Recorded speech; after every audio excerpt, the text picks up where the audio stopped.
सास, माँ, बहू और बेटी। नहीं नहीं, ये कहानी इन सारे के सारे रिश्तों की नहीं, बल्कि दो रिश्तों में ही सभी रिश्तों के होने की है। अरे बहू, मेरे और तेरे ससुर जी की रोटी मत बनाना, मैं बना लूंगी, दिन तक ठंडी हो जाती है। बहू जो कि एक वर्किंग लेडी थी। नहीं नहीं माँ जी, मैं अच्छे से कपड़े में लपेट देती हूँ ना, आप क्यों मेहनत करेंगी, माइक्रोवेव में गर्म कर लेना। अरे नहीं बहू, मेहनत मत कर, वैसे भी ऑफिस में कम मेहनत होती है क्या, जा रहने दे। लेकिन बहू मानती नहीं, वो सास ससुर की रोटी बना कर ही जाती है।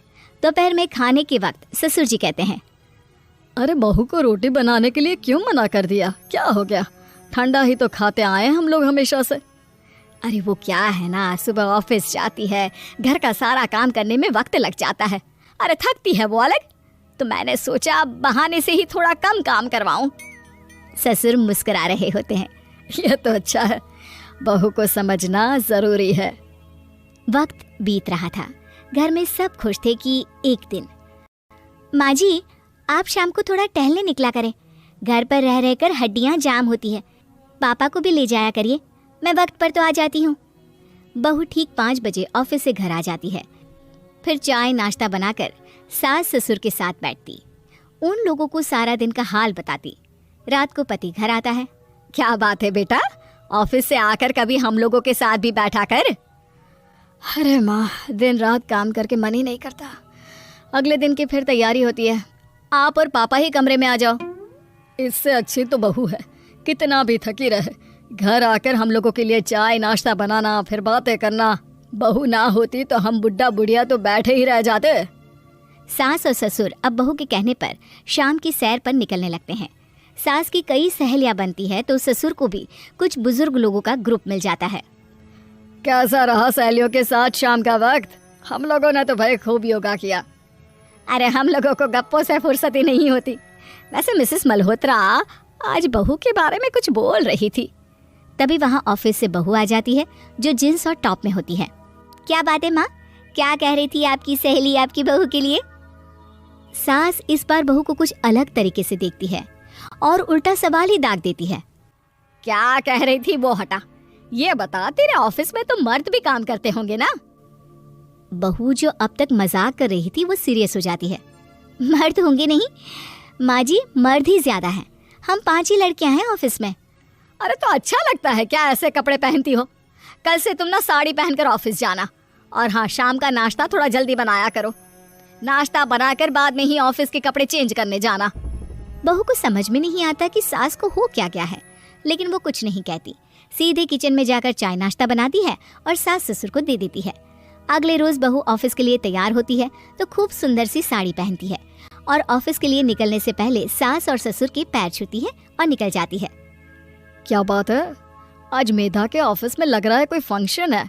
अच्छा, पता नहीं, मुझे तो बताया नहीं, वैसे तो सारी बात करती रहती है। अरे देखा नहीं कैसे साड़ी पहनकर जा रही थी? अरे वो तो मैंने ही बोला है उसे। अरे अच्छा लगता है क्या रोज रोज ऐसे सूट या जींस में जाना? बहू हो, बहू बनकर रहो, और आप भी ना मेधा मेधा मत किया करिए, बहू बोला करिए, सर पर चढ़ जाएगी तो दिक्कत हो जाएगी। सास अब बहू को बहू जैसा रखने लगती है, हर बात पर रोका टोकी, हर बात पर ताने। क्या बात है, आजकल लेट आ रही है ऑफिस से? अरे चाय के लिए भी देर हो जाती है, हम लोग फिर पार्क में भी देर से पहुंचते हैं। सभी की बहुएं वक्त से चाय नाश्ता करा देती है अपने सास ससुर को, बस एक तू ही है जो उस वक्त ऑफिस से निकलती है। माँ जी, वो एक रास्ता पुलिस वालों ने न जाने क्यों बंद कर रखा है, जिसके कारण ट्रैफिक ज्यादा हो जाता है। मैं कोशिश करूंगी कल वक्त से पहले निकल जाऊं। ससुर देख रहे होते हैं कि बहू अब परेशान सी रहने लगी है। एक रोज, मेधा, बेटी मेधा। जी पिताजी। बेटा देख जरा कौन सी टी शर्ट अच्छी लग रही है। वो क्या है ना, शाम को सब बदल बदल कर टी शर्ट पहनते हैं, मैं भी सोच रहा हूँ कि आज कुछ अच्छा सा पहन कर जाऊँ। हाँ पिताजी, ये सही है, ये लाल वाली ना बहुत जचेगी आप पर, मेरे पापा पर भी डार्क रंग बहुत जचता है। क्या चल रहा है? अरे ससुर के सामने घूंघट तो छोड़ो, ऊपर से रंग बताया जा रहा है टी शर्ट का। अरे बहू, कोई संस्कार दिए नहीं है क्या तेरी माँ ने?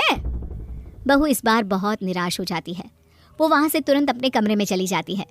अब बहू घर का सारा काम करती, ऑफिस जाती, लेकिन साड़ी और सर पर पल्ला लेकर। एक बार पड़ोसन उनके घर आती है। वाह सुमित्रा बहन, बहू का तो रूप ही बदल दिया। ठीक किया, बहू बहू जैसी ही अच्छी लगती है। अच्छा चलती हूँ मैं। पड़ोसन के जाने के बाद सास बड़ी अकड़ के साथ कहती है, देखा मेरा कमाल, कैसे मैंने मेधा बहू को कंट्रोल में कर लिया। अब बारी ससुर के बोलने की थी। हाँ सुमित्रा, बिल्कुल ये काम तो किया है तुमने, लेकिन कभी सोचा क्या खो दिया? क्या खो दिया? मैंने तो कुछ नहीं खोया जी। खोया है, पहले बहू जब ऑफिस जाती तुम्हारे पैर छूकर तुम्हें गले लगाती, लेकिन अब सिर्फ पैर छूती है। हाँ जी, ये बात तो आप ठीक बोल रहे हैं।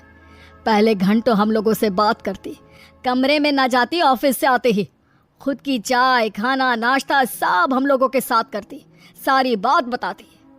लेकिन क्या तुम्हें पता है, बहू की तबीयत खराब चल रही है, वो माँ बनने वाली है।